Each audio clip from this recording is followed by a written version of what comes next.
जब से भगवान श्री कृष्ण वृंदावन छोड़ कर गए हैं, तब से गोपियां हर समय कृष्णा कृष्ण का रट्टा लगाती हैं। गाय हर समय आंखों से आंसू बहाते हुए मथुरा की ओर निहारती है। गाय भोजन नहीं करती, जल नहीं पिया करती। कई कई दिन बाद गोपियां आकर जब गाय के सामने मिन्नतें करती है कि हम वैसे ही दुखी हैं, हे गैया तुम क्यों भोजन नहीं करती हो, हमको क्यों दुख देना चाहती हो।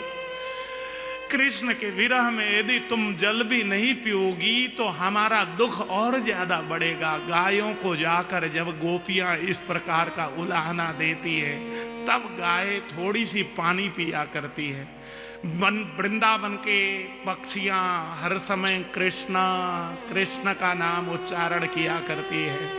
कोई बूढ़ी गोपी जब पक्षियों को इस प्रकार कृष्ण का नाम उच्चारण करते देखती तो पक्षियों को जाकर प्रार्थना करती, अरे पक्षी तू वृंदावन में क्यों इतना ज्यादा कृष्ण कृष्ण का नाम लेती है, तू दूर जाकर नाम लिया कर। जब कृष्ण कृष्ण करके तू रोती है ना, उस समय गोपियों का विरह और ज्यादा बढ़ जाता है। इसलिए पक्षी तू दूर जाकर अपना रोना रोया कर।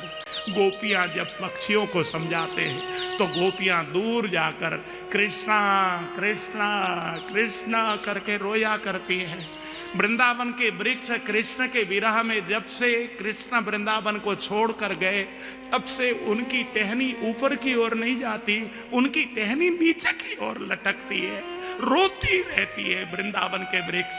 आज भी वृंदावन में कभी जाना तो वृंदावन के सेवा कुंज में जाकर देख लेना, निधिवन में जाकर देख लेना, वृंदावन के वृक्ष आज भी भगवान कृष्ण के विरह में रोते हुए आपको दिख जाएंगे। उनकी टहनियां कभी भी ऊपर नहीं जाती। कितना रोए होंगे वृंदावन के नागरिक।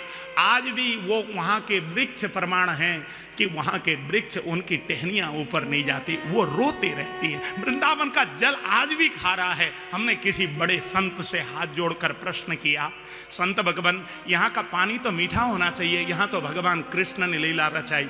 संतों ने कहा कि कृष्ण ने जब वृंदावन को छोड़कर मथुरा प्रस्थान किया ना बेटा, उस समय गोपियां गोप इतना कृष्ण के विरह में रोए, उनके आंखों से जो आंसू की धारा बही, वो आंसू की धारा ने इस वृंदावन के जल को खारा कर दिया। वृंदावन की गोपियां जब कोई दही बेचने जाती, दूध बेचने जाती, तो ये नहीं कहती कि दूध ले लो दही ले लो। क्या कहती? गोपियां कहा करती कृष्ण ले लो, गोविंद ले लो, गोपाल ले लो। उनके मुंह से कृष्ण गोविंद गोपाल के अलावा और कुछ नहीं निकलता।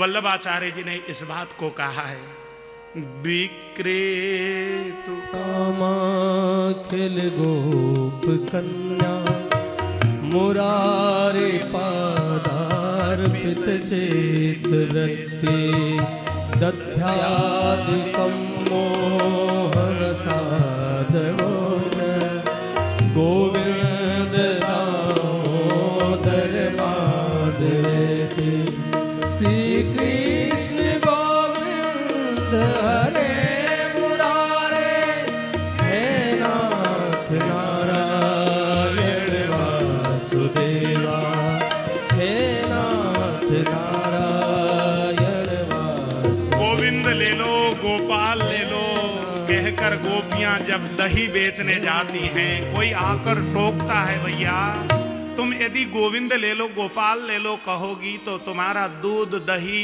घी कौन समझ पाएगा। अरे दूध ले लो दही ले लो ये बोला करो ना।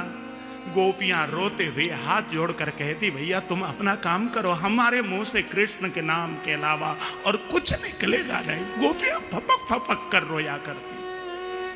सारा वृंदावन के वृक्ष लता कुंज गोपियां गाय पक्षी पशु सब के सब कृष्ण के विरह में रोया करते हैं। रोज के रोज गोपियां चौराह में आकर मथुरा की ओर बाट निहारती हैं, कब आएगा कन्हैया कब आएगा।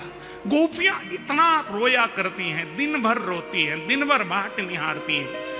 और शाम तक जब भगवान कृष्ण नहीं आते, सूर्यास्त के बाद अपने घर को लौटती हैं। ये गोपियों की दशा है, ये तो गोपियों की दशा है। भगवान कृष्ण से प्रेम करती हैं इसलिए इतना ज्यादा रोया करती हैं।